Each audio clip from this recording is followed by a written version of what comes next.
I'm going to go ahead and get us more started, even though we've already started. So, Jeff, do you want to talk a little bit about hectic workshops in case this is anyone's first join? Sure. This is the second workshop we're hosting of an infinite number. Hectic workshops are part of our education initiative where we bring exceptional freelance coaches, teachers, experts together, and we create some content together that can help the community be better freelancers and hopefully earn more money, be less stressed out, and enjoy entrepreneurship. So hopefully we get everybody here back again in 2 weeks because we've got some awesome guests coming up in the next few months, and I appreciate everybody joining today. And I thank you, Dana, for joining. I'm excited to watch you work your magic today. Yeah, thank you. Thanks for having me. I'm excited to be here too. Yeah, as we were talking about kind of our goal being helping other freelancers, helping ourselves earn more money, find more clients. Dana was like at the top of a very short list.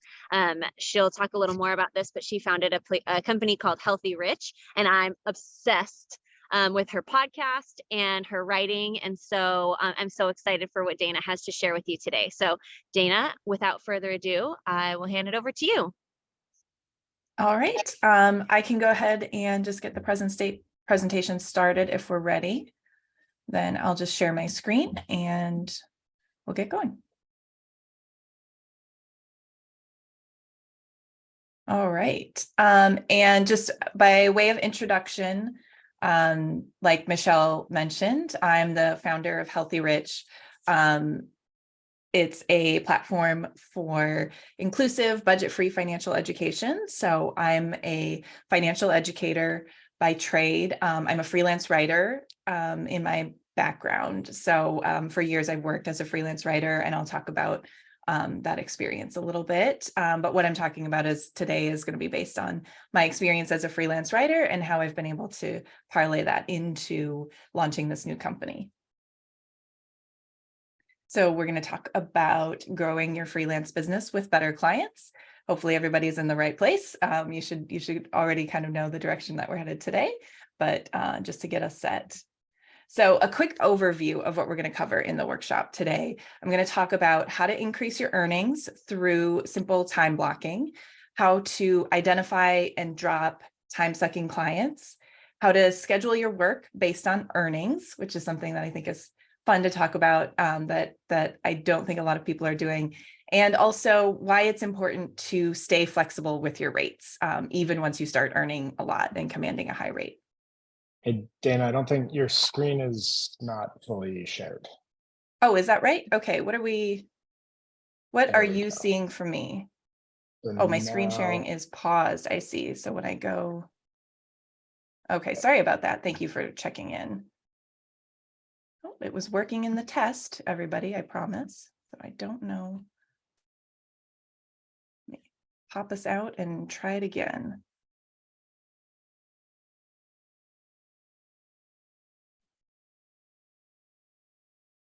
I always feel reassured, like you have to get your stumbles out of the way with Zoom every single time. Yeah, every time it feels like you've got it figured out, and then a new problem comes. So the issue that I'm having is being able to see my speaker notes and share the screen at the same time. So let me try one more thing here. We're getting closer. Yes. Okay.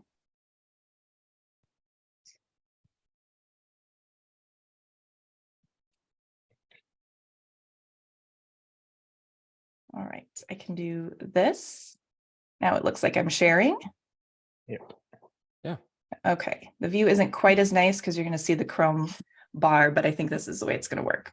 All right, thanks for calling that out. Okay, so like I mentioned, what I'm going to teach today is based on what I've learned from my experience as a freelance writer. So I spent about 4 years at first really struggling to get my footing as a freelancer. And then I took a couple of full-time jobs for about 4 years before I was laid off from one really short-lived job. And I returned back to freelancing in January 2020 and have been doing that full-time since then. So early on at that time in when I started again in 2020, because I had just been laid off, I was scrambling to fill my roster with work. And I was quickly able to make enough to get by, but it was at a much lower income than my full-time work. So I was just making enough, but I wanted to increase that as quickly as I could.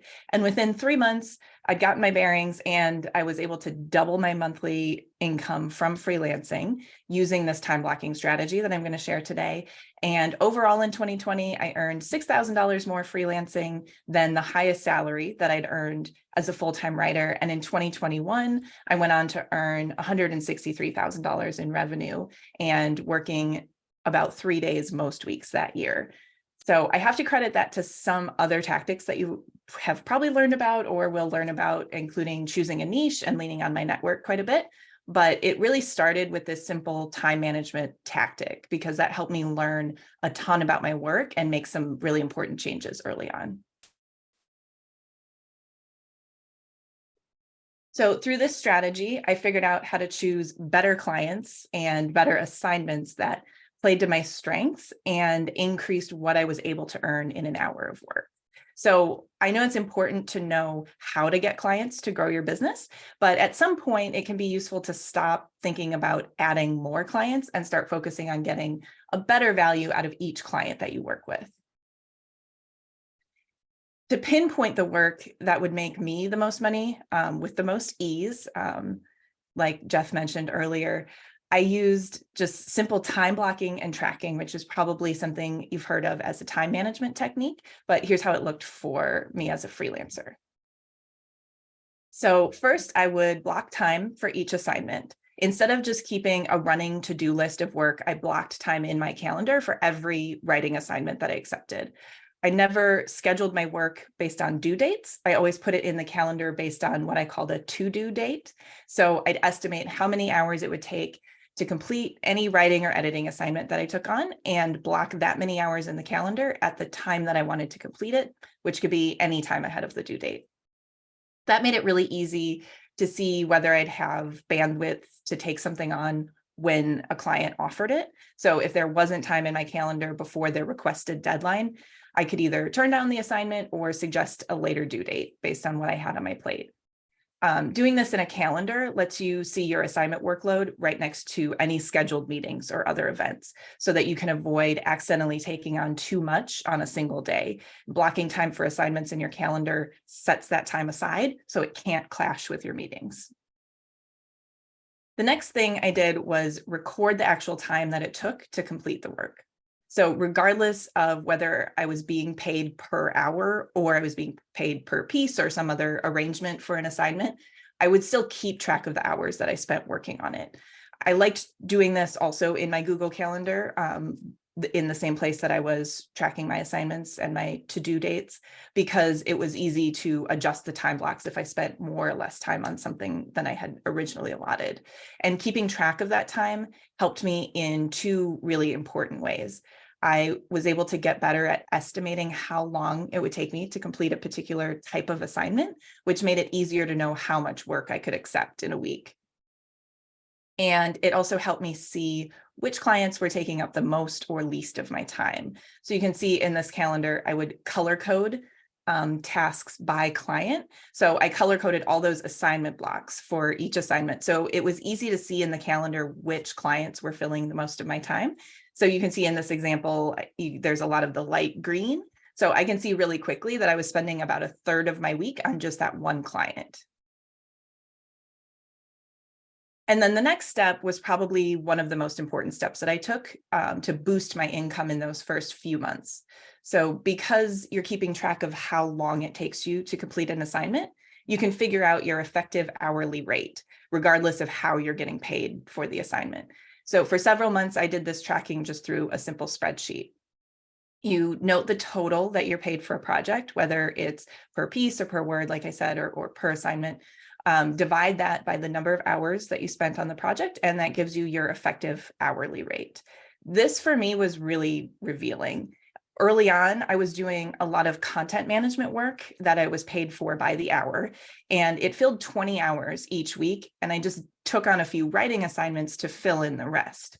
But tracking my hours and seeing my effectively hourly rate helped me to see that my writing assignments had a way better ROI than the editing work that I was doing. I could complete writing assignments really quickly and effectively earn at least $50 per hour of the time that I was putting into working on those. But I was only charging the content management client $30 an hour, and I couldn't earn more as I got more efficient. So this was how I figured out that writing was a much better kind of work for me than the content management was. That was a big surprise to me because I had made my way up through the ranks as a staffer when I was working full time, from writing to editing. If anyone is in this field, you're probably familiar with that. Inside a media company, being promoted to an editor had increased my salary. So when I went back to freelancing, I looked for editing gigs. And I got that one content management client that promised 20 hours a week of work at $30 an hour. And that seemed really exciting because, like I said, I was scrambling for work and it filled half of my roster right away. So I took on writing assignments that seemed kind of low paying by comparison, around $200 to $300 a piece at the time. But after I did that math, I realized with my experience, I could knock out those assignments in just a few hours. And so it effectively was earning $50 to $100 an hour for my writing. At that point in my career, I couldn't have asked for that much for any gig that paid by the hour. Even the content management gigs that were coming up were just not offering that much money. So I fired the content management client to make room in my schedule for more writing assignments. And that was scary at the time because that client had promised steady work and I was still pretty early on in this new phase of my career. But I knew that I could make better use of my time. I just had to be willing to hustle a little bit to round up more of those writing clients. So keep track of not only what you're earning, but the work that you put in to earn it. And that'll let you see where you're doing inefficient work that sucks a lot of time that you could spend on more lucrative work. And then don't be afraid to drop clients if you can find better opportunities. I also recommend keeping an eye out for clients who waste your time with non-billable work. So if they require like lots of phone calls, complicated invoicing, if they email you at odd hours, micromanage your work, or expect several rounds of revisions, or even if they're just generally disorganized to work with, that's all extra time that you spend working for them and don't get paid for it. So account for that time and energy when you figure out your hourly rate for that client if you're not already being paid by the hour.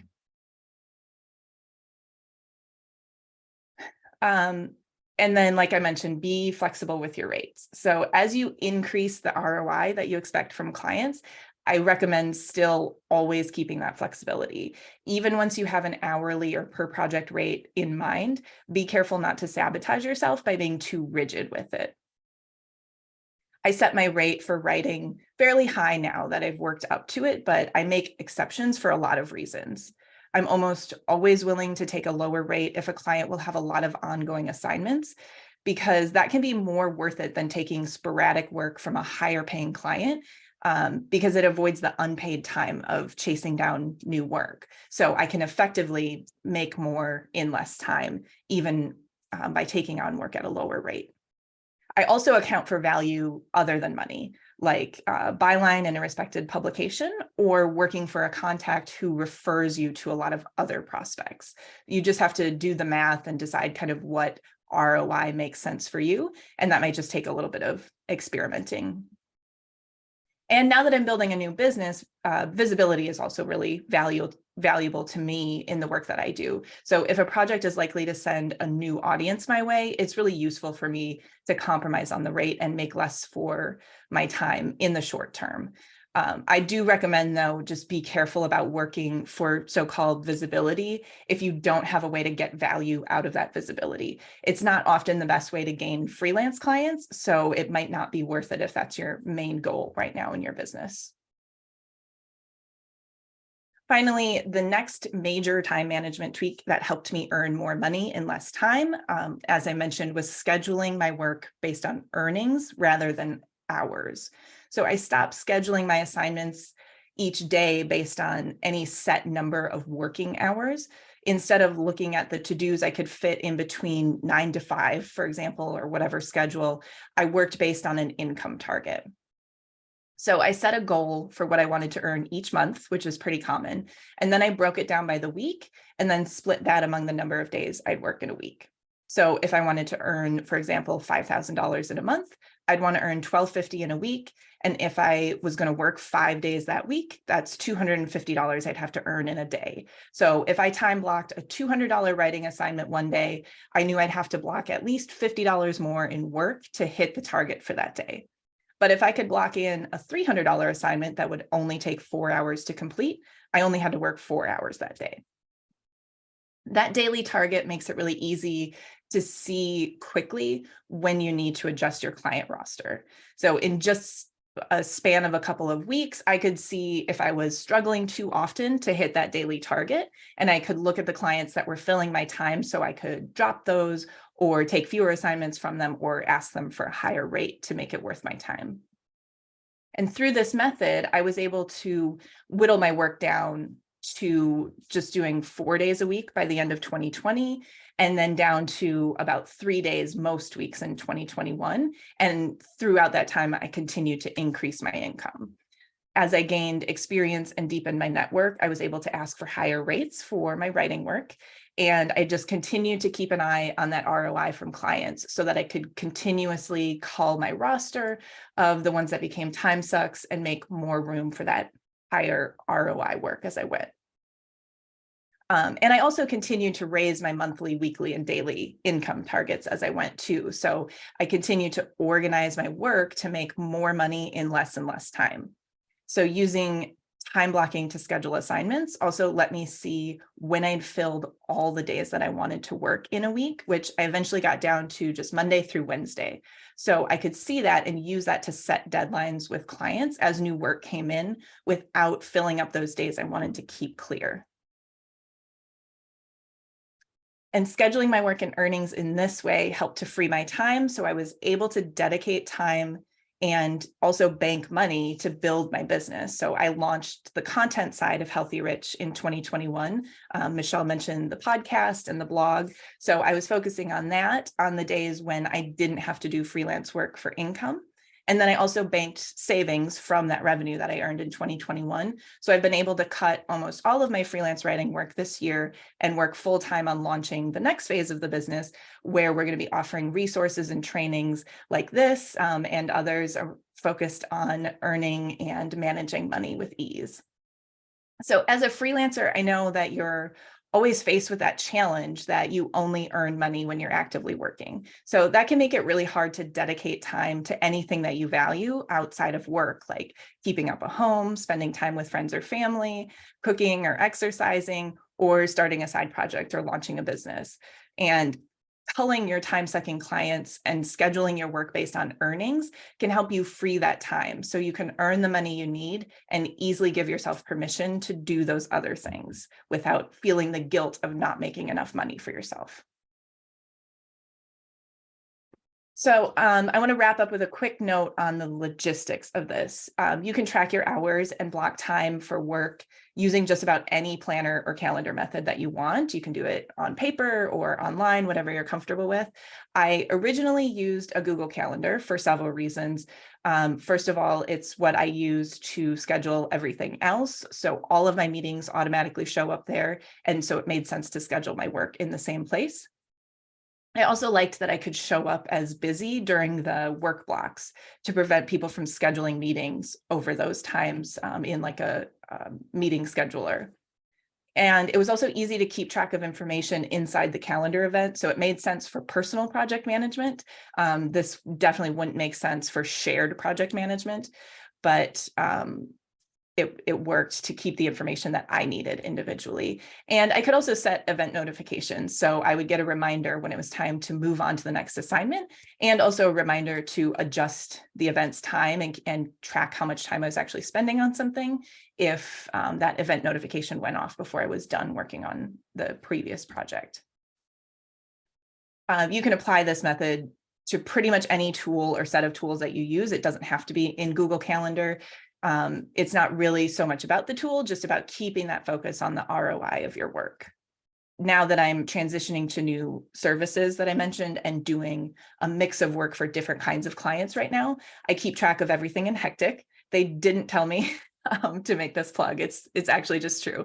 I like being able to track all my prospects, work, money, and invoices in the same place. So I do my time blocking on paper now instead of in my calendar online. And I keep track of the due dates and all the project details in Hectic instead of in the calendar.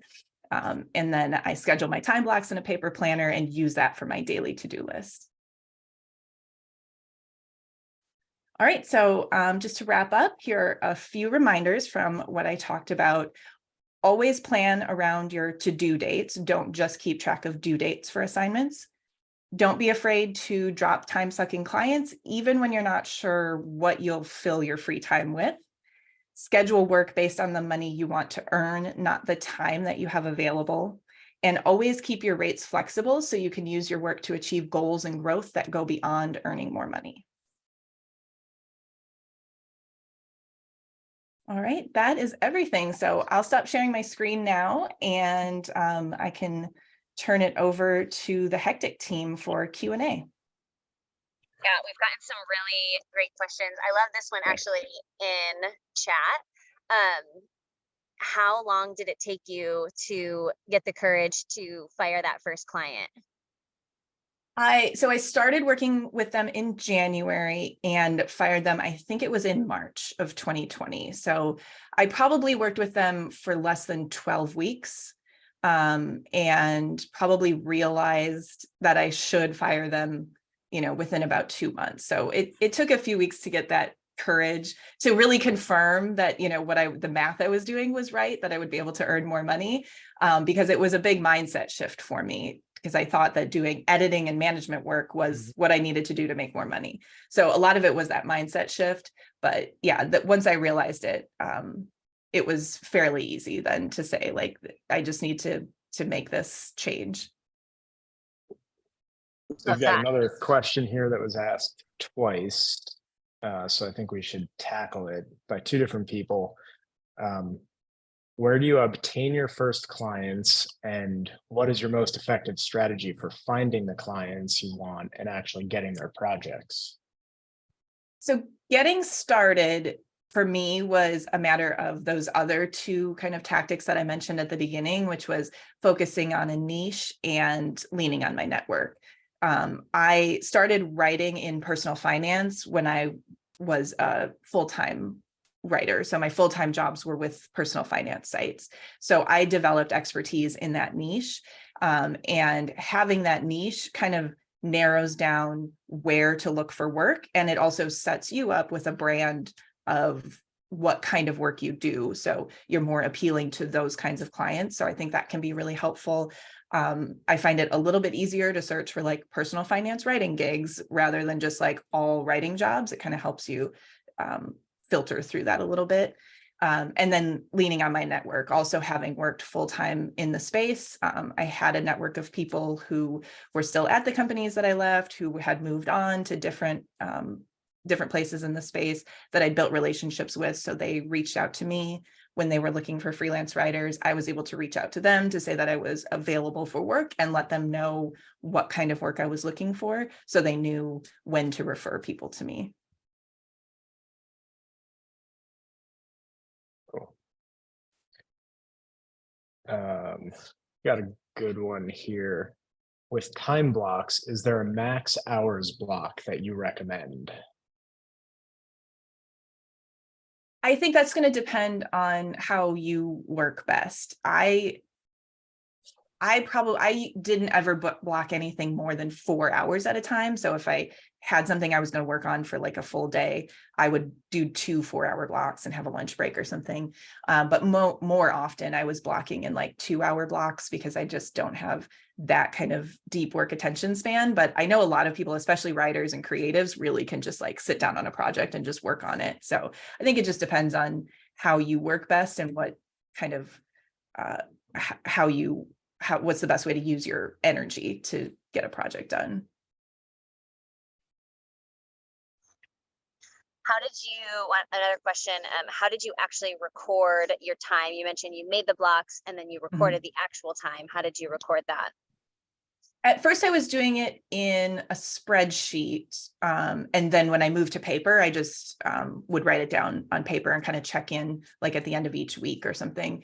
But I was doing it in a spreadsheet at first because I was really diligent about kind of tracking. I had a formula set up. So I was tracking my hours. I would say how many hours I spent on an assignment, so that I could do the math really easily to see how much money per hour I was earning. So I was keeping that all in a spreadsheet too, because it did the math for me. So that was really helpful. But then once I kind of got that, got the information that I needed, and I was just kind of doing an ongoing review, then I started just doing it on paper, just to give a little bit more of a cursory view of the work that I was doing.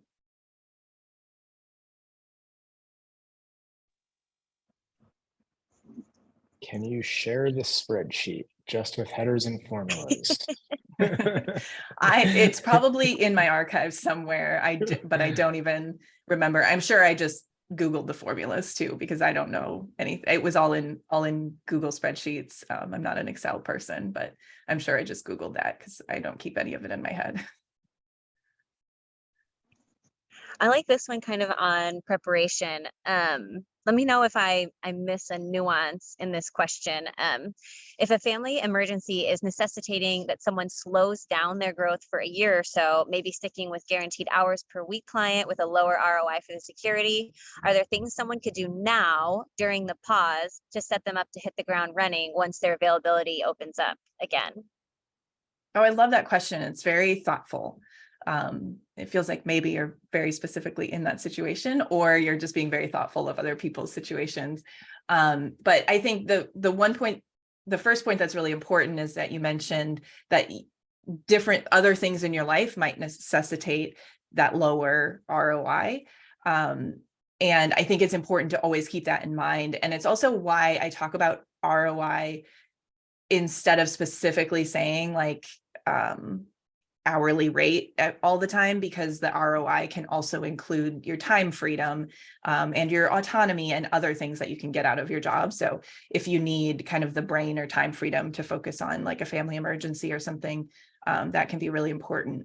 But as far as setting yourself up while you're in that kind of slowed down time, I think it's really just about recognizing that ROI. So recognizing the work that you're putting in and the money that you're taking out of it, so that once you're ready to hit the ground running, you can search for those kinds of gigs again. So I was able to do it really quickly when I realized that content management was the lower ROI work for me, just to start looking for writing work. So to start kind of rustling that up instead of searching for content management work. So I think if you've done that math and you have that idea, then you can use it, which is not something I had considered, but you can also use it in the same way to like slow down and do kind of easier work for yourself, and with the guaranteed income and the guaranteed hours, and then just kind of turn it on, know what you're going to be looking for when you kind of come back to going full throttle again. This question kind of piggybacks on the one you just answered. You know, if you realize that you're under earning, so to speak, with a client, would you try to negotiate or renegotiate rates with them before you fire them? I think that's a perennial conversation for freelancers. It really depends on your relationship with the client and to the work. I think I personally have not been big on negotiating rates, which might be ill-advised. So I would talk to a lot of other people about their experience too. But I think for the most part, the companies, at least the people that I worked with, had rates in mind. And so if their rate wasn't a fit for me, it just meant their work wasn't a fit for me. Most of the time, they didn't have a lot of wiggle room. And so it wasn't worth it to try to negotiate for a higher rate. It was just when I kind of built myself, when I worked myself out of their budget, it was just time to move on. And then I was happy always to recommend other people in my network who were maybe just getting started, to help kind of fill in their roster. So I always preferred to work that way instead of negotiating over money. I think for the most part, I never worked with very big companies either. Bigger companies, I think, have a little more like leeway in their budgets and might be open to that. I worked with a lot of startups and individuals. So when they were quoting me a rate, it was usually the rate that they were able to pay. And so if it was lower, if I was having a first conversation with a client and they would quote me a rate that was lower than my rate, I would say where I normally fall. And most of the time they would say that was out of their budget. And so we would just part ways. If I was working with a client ongoing that was paying a rate and I sort of earned myself out of their budget, then I would usually just move on, because I think at that point, they have a big roster of writers. This is kind of what they pay. This is what they're budgeting. That might be different for different types of work as well in different industries. So definitely have that conversation with a lot of people. Yeah, I mean, I'll give the other side of that. As a CEO of a company that we almost work exclusively with freelancers, if we have good talent, which we all know in this room, it's hard to find really good people. There's a lot of freelancers out there that aren't the best. And so when you do find somebody really exceptional and they come to you and they say, hey, I'm raising my rates 30%, like, if they're really good, I'm going to say, okay, like, you probably should have done that 2 years ago. Thanks for the discount for the last 2 years. But like, I think there's no one size fits all, right? So it never hurts to ask. I think, like, don't chase them. If you like working with them and they like working with you, and you tell them you need to raise your rates, and they say no, then be happy moving on. But like, it's worth shooting your shot as far as I'm concerned. I think that's great advice. Yeah. I always be careful not to undervalue yourself, which I know has been a trap that I've caught myself in of thinking like, well, I really like this person and I don't want to put them out. And, I kind of like don't want to have those conversations. So it's good to talk to someone who's going to remind you to ask for what you're worth too. I have to commend you, Dana, for one, making it so granular that you can see whether or not day to day, week to week, you're making enough money, but also tying that clarity into self-advocacy, right?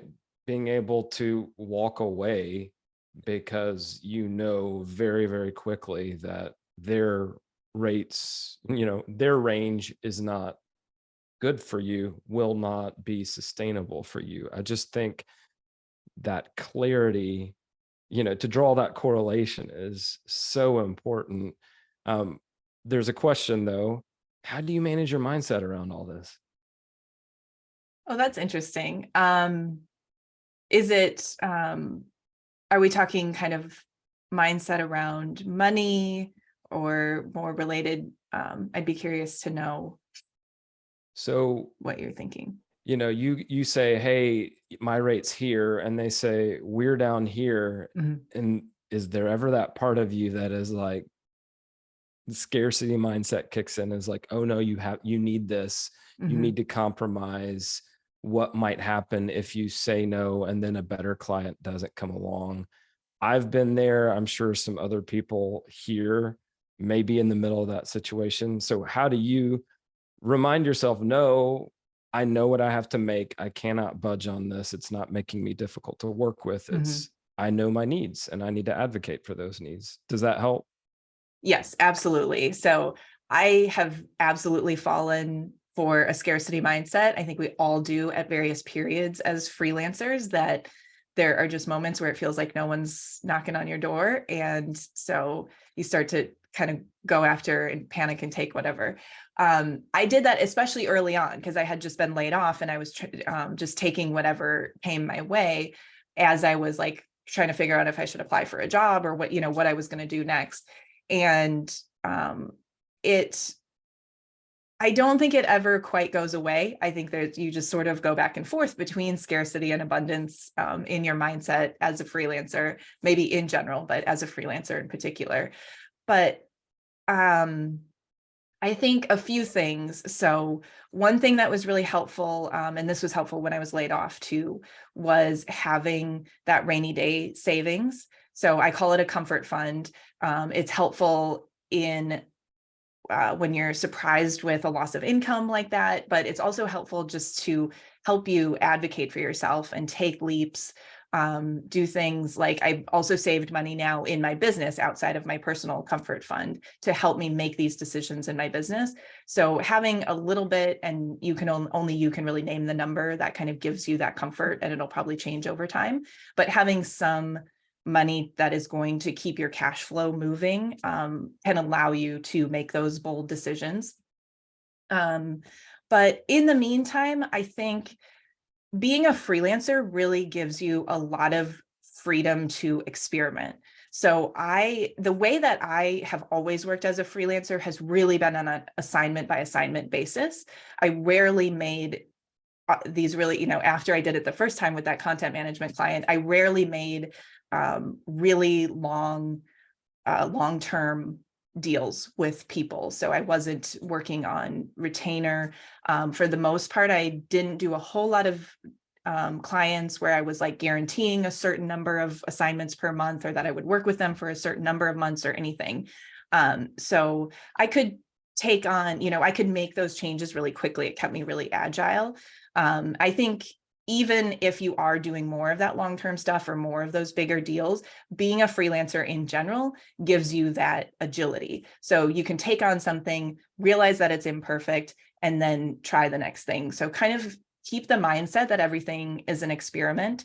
So if you take a leap, break up with a client, do it nicely so that you can maintain your relationship, let them know you're moving on. They'll probably be very excited for you.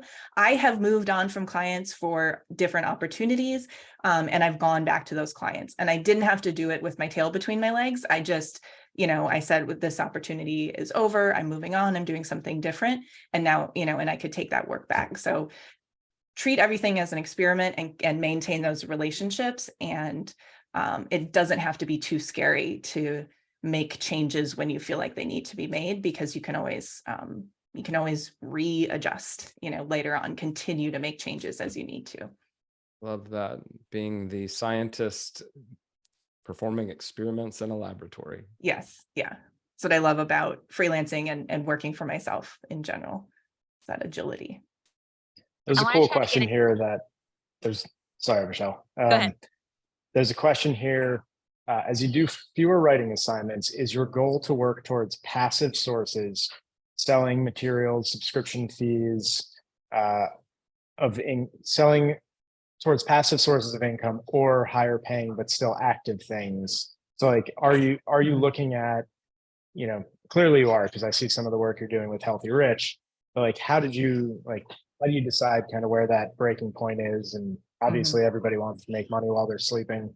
Like it's the holy grail of entrepreneurship. Yeah, that's an exciting place to get to. I actually thought that was the natural progression for my career. I thought that's what I wanted to move to, was to spend time freelancing and then figure out products that I wanted to make and then sell them for passive income. But as I've built Healthy Rich over the last year and a half, I kind of started in that direction and actually realized that I like more active work. So doing trainings, presenting workshops like this, working directly with clients, I actually really like that active work. So I'm setting up the business to keep doing that. But throughout, because I sort of realized what was working for me as a freelancer. So I really enjoyed actively working on writing assignments rather than so I was never, I was, to answer the question directly, I was working towards making more money for the active work because that's what worked best for me. I wasn't, as a freelancer, trying to figure out a passive form of income. When I started thinking about what the business would look like, I thought that's the direction I wanted to go. Did a couple of things. I did one launch for a product that I was happy with, but didn't enjoy the launch process. I realized that I like doing this client work. I like working directly with people and putting in my time. So I know that as a business owner, there's a ceiling to that. There are limits to that. And so once I hit that ceiling, I'm far from it now. I'll have to figure out what the next move is for me to see if it makes sense to move into that passive income. But for now, I just realized that I like doing the kind of work that I did as a freelancer, direct client work. And so now I'm translating that into the services and products that I'm making through my own business. Awesome. I wanted to get to this one. These two are kind of related. How you set your income targets. I'm sorry about the wind. How do you set your income targets? And in the chat, there was also, have you found a maximum rate for what you can charge clients for a project or advisory project?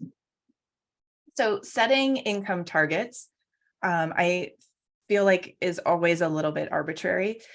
You can ask, like you can Google it and you can ask other freelancers what they're charging or what you're supposed to charge for certain kinds of work.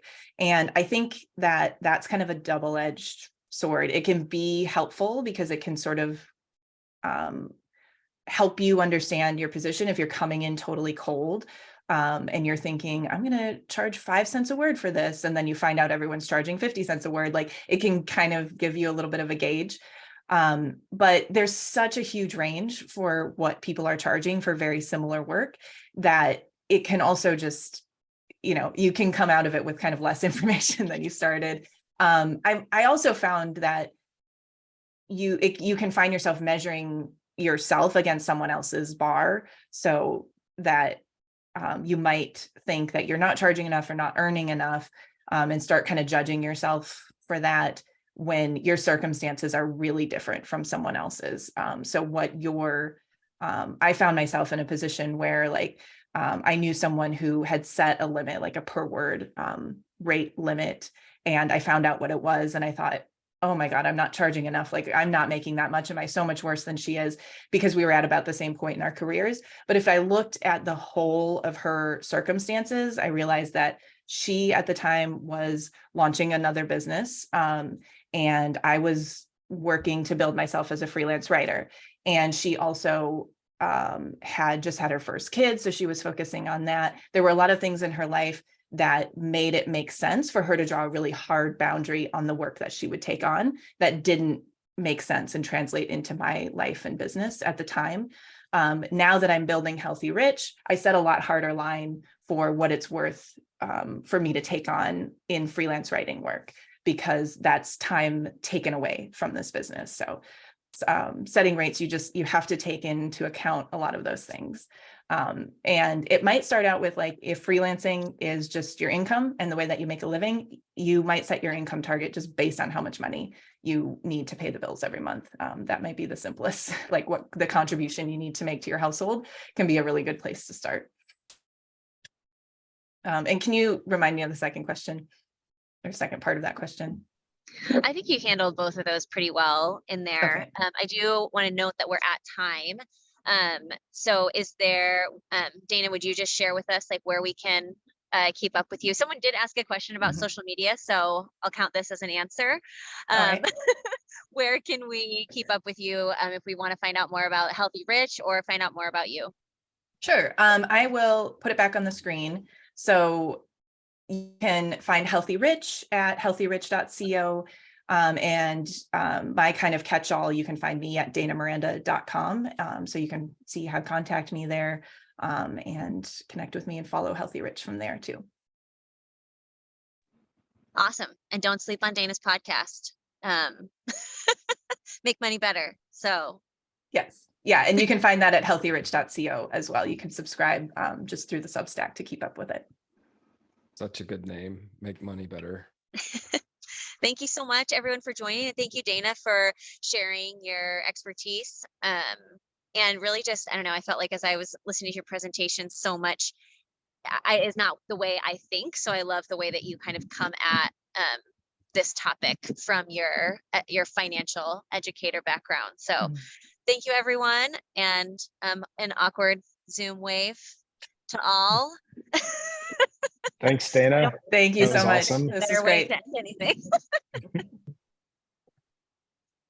See ya. See y'all in 2 weeks. Bye now.